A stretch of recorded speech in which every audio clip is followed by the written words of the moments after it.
Hey there, Annie Gishuru here, racial equity coach for online business owners who are ready to build a business that is racially equitable so you, my friend, can be intentionally inclusive.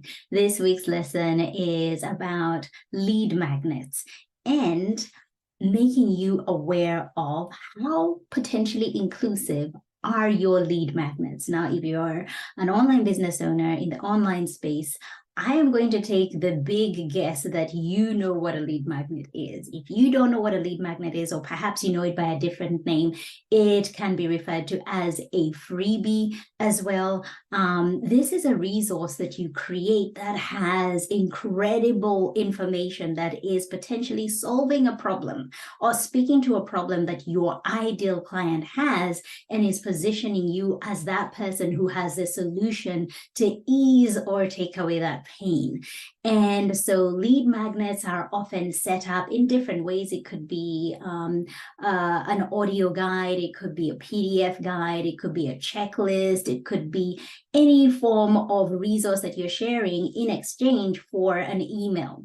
And then that email allows you to then put them in a mailing list where you keep growing. And when you have things that you are promoting or selling, you're able to really target a warm audience that's already interested in what you have to offer and, you know, potentially become clients or even ongoing clients, right? So one of the things that I have come across as I am supporting my students and clients who want to be intentionally inclusive is that they don't think of their lead magnet as through the lens of inclusion.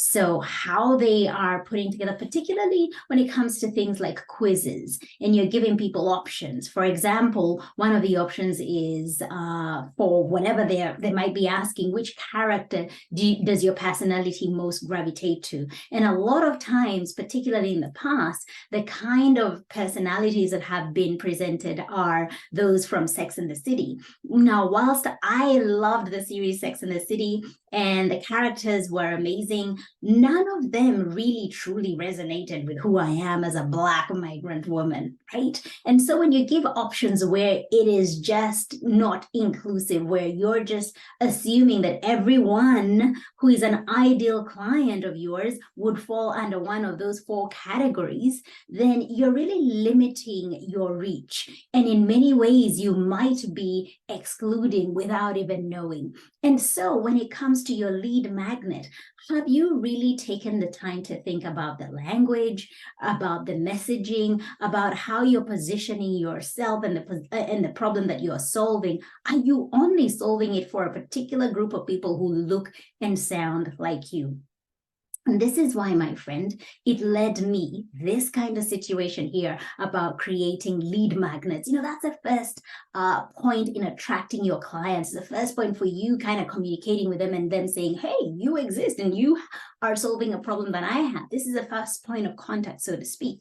And this is what really led me to create my brand new resource. It's a lead magnet, which is called the Inclusive Business Audit. It's a template that allows you to go through the different stages of your business to see if you're actually being inclusive. And it provides you with recommendations. So we're talking all the way from client attraction right through to offboarding your client. It is a gem of a resource, and I'd absolutely love to give that to you. So head over to the link either above or below this video, or simply DM or PM me the word audit, and I will send it directly to you. If you're an online business owner, this is a resource you do not want to miss out on. Go ahead and check it out.